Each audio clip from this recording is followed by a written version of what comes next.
Phone natin tsika rano va za tsy te ho tratra mob.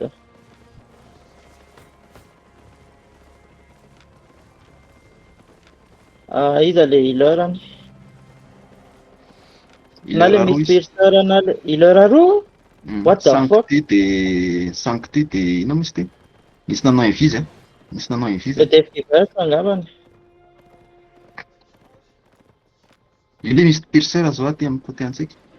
Le misy piercer marqueko anito ah. Misy misy don. Misy don, misy Ndao don. datra.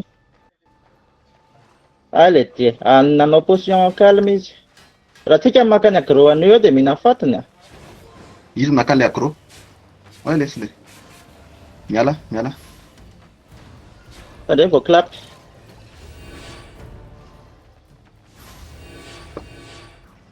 Ahoana? Mivoaka izy?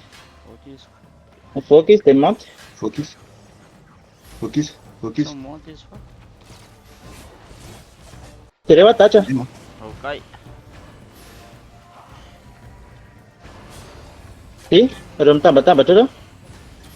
Datra vao clap. Ay, tsy maty aho, tsy voany reto ah. Nandefana fa tsisy mandeha ny sorony. Fail la risque. Tsisy mandeha ny sorony. Le bâton. Aza mitaky amiko be ah. Ok, ok.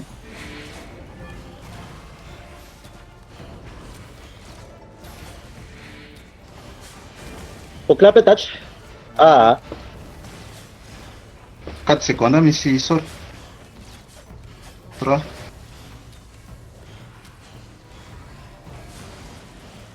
Aty amin'ny dipy aty aloha. Ah, Vao clap iray datra. tsy azony ah, tsy azon'ireo ah, tsy azon'ireo moramora zany ah. Ok. Io maka agro an'le mob rehetrarehetra izy. Mila kerakera am'izay fotsiny Misy ah. combo indray ah.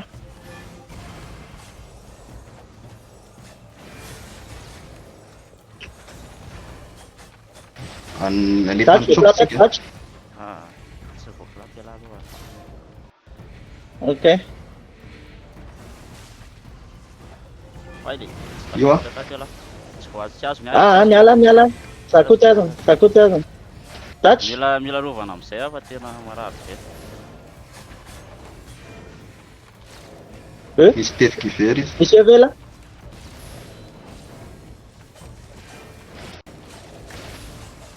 Nafatara yara maty ty healer ty be. Fa manenjika, fa miezaka. Ay, lesy misy healer roa mihitsy ary. Oty datra. Ke maty Dia ah. alefa ny ora Maty man. le.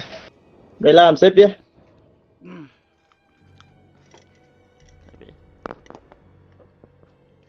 Ah, iny ah.